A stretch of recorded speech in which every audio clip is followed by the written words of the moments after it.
I used to love Christmas. Even now, retelling this, part of me still wants to hold on to those warm memories. Fireplace crackling, pine-scented candles, my mom's cinnamon rolls filling the house. But after what happened when I was 17, Christmas changed for me forever. It all started with a noise in the attic. Not the normal kind, no mice, no squirrels, nothing skittering or light. This was slow, heavy, purposeful, like footsteps. It began on December 9th. My parents were out for the evening, leaving me alone with my younger sister, Lily. Snow blanketed the neighborhood and everything outside looked peaceful. Quiet. Dead quiet. I was in the living room when I heard it, the unmistakable creak of weight shifting above me. Not random. Step. Then another. Step. At first, I thought it was old house settling, but it didn't sound like settling. It sounded like someone pacing, someone large. I froze. Lily was upstairs in her room, and an image of someone crawling around near her ceiling terrified me. I called out for her. No answer. I sprinted up the stairs and shoved open her door. She was sitting on the bed, hugging her knees, staring directly at the ceiling. "You hear it too?" I asked. She nodded. "It whispers," she said softly. "Every night since last Christmas." My stomach dropped. "Why didn't you tell me?" "Because it said not to." Those words. Even now I feel the temperature drop when I remember them. That night the noises continued, only louder. Now it was dragging something heavy across the attic floor, and every few minutes it would stop directly above Lily's room. I barely slept. The next day we asked my dad to check the attic. He climbed the ladder, shined his flashlight around, then shrugged. "Nothing here, probably raccoons on the roof." He was wrong, and 3 days later it proved itself. December 12th. We were decorating the tree. Lily was hanging ornaments when a loud crash echoed through the house. So loud the walls vibrated. It came from the attic. My dad, annoyed, grabbed the ladder and climbed up again. My mom and I stood below, watching the shadows shift above. Then he screamed. Not a startled yell, not a jump scare reaction, a deep, primal scream of raw terror. I rushed up the ladder and found him crawling backward toward the opening, eyes wide, face pale as snow. "We need to leave now." Something moved behind him. A tall, hunched silhouette stood at the far end of the attic, partially hidden behind the Christmas storage bins. Its head was wrong, elongated, tilted, almost deer-like.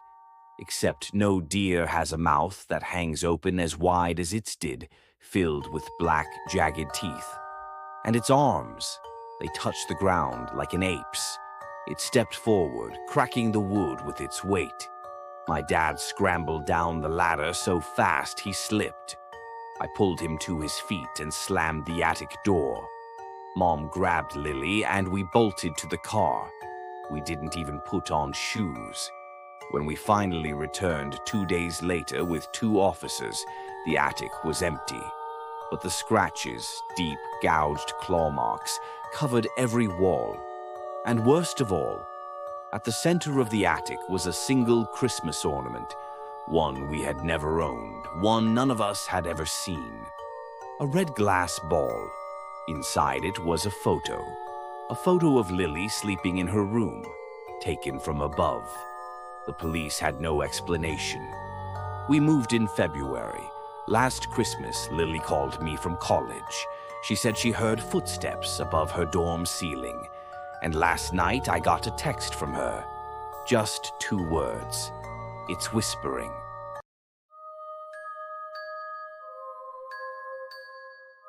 I was 19 when it happened, working a night shift at the Ridgeview Mountain Resort.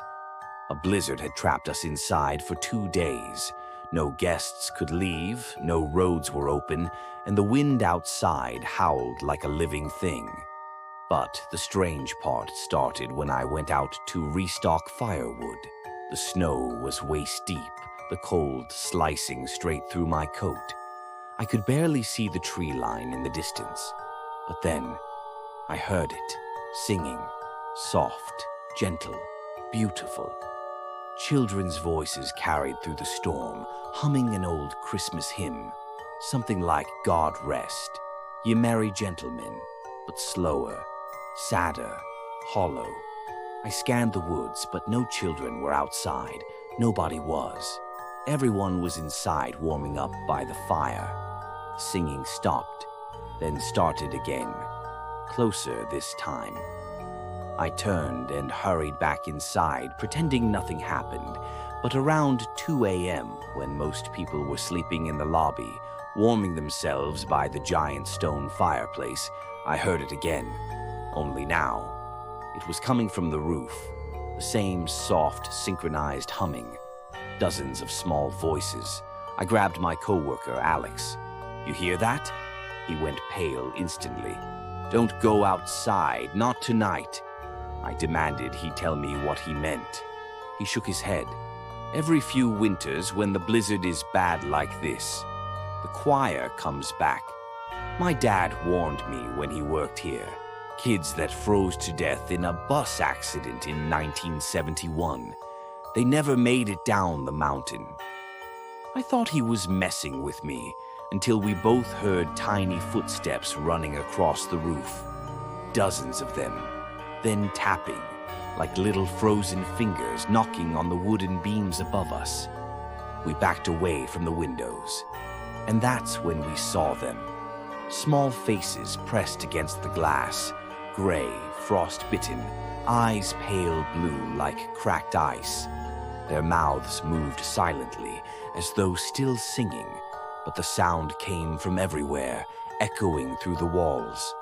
One of them pointed at me, then they all pointed, and a moment later, the fire nearly went out. We added logs quickly, but as soon as the flames grew, the kids vanished, melting away into snow.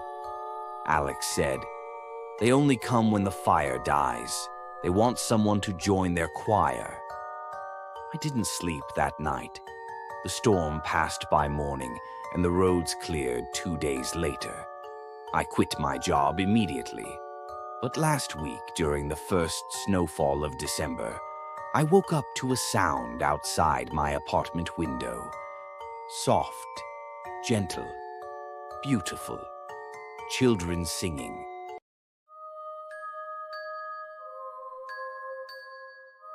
I work as a delivery driver for a small courier company. Around the holidays, we get slammed, so overtime becomes mandatory. 2 years ago, my boss put me on the Christmas Eve night shift. Worst decision of my life. My last delivery was a package addressed to Eleanor Grayson, 14 Carver Lane. No return address. Carver Lane was basically abandoned. Half the houses boarded up, most residents long gone. Snow coated the entire street like a thick white blanket, untouched by cars or people. When I reached number 14, the porch light flickered weakly, and the house looked like it had been empty for decades. But someone had left the front door cracked open. I called out, "Hello, delivery." No answer, just a low creaking sound from inside. Against every instinct, I stepped inside. The air was freezing. Frost spread across the wallpaper like veins. Then, I heard a soft whisper. "Andrew." I froze.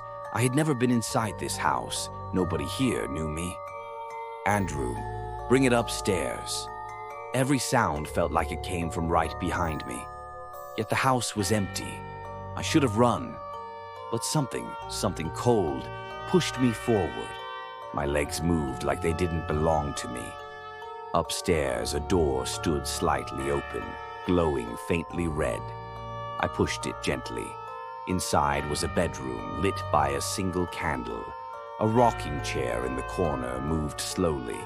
and sitting in it was an elderly woman wearing a tattered Christmas sweater. Her skin was gray, her eyes sunken deep, and her mouth hung partly open as though frozen mid-breath. "Eleanor Grayson?" I asked. She didn't answer. Her head twitched, sharp, violent. Then she whispered, "You're late." I dropped the package. She rose from the chair, bones cracking as she straightened. The temperature dropped so low frost covered my eyelashes. What did I bring you?" I stuttered. She smiled. "Open it." I didn't move. "Open it," she shrieked, her voice suddenly layered with multiple tones, male, female, child. I tore the tape, hands shaking uncontrollably. Inside was a snow globe, but instead of a Christmas village or trees, it contained a tiny replica of the house I stood in, number 14, Carver Lane. And inside the tiny snow globe house was a small figurine. A figurine of me, standing at the door, frozen mid-scream. I dropped the snow globe. It didn't break, it just rolled, stopping at the woman's feet. She leaned closer, whispering, "You belong to the house now." The next thing I remember is waking up in my delivery truck with no memory of driving back. My boss said I returned at 3:04 a.m., eyes glassy, hands shaking, mumbling, "She won't let me leave." I quit the next day. But last week I found a package on my doorstep. No return address. Inside was the same snow globe. But the figurine inside was different now. It wasn't just me at the door. There was a second figure behind me. The old woman, smiling.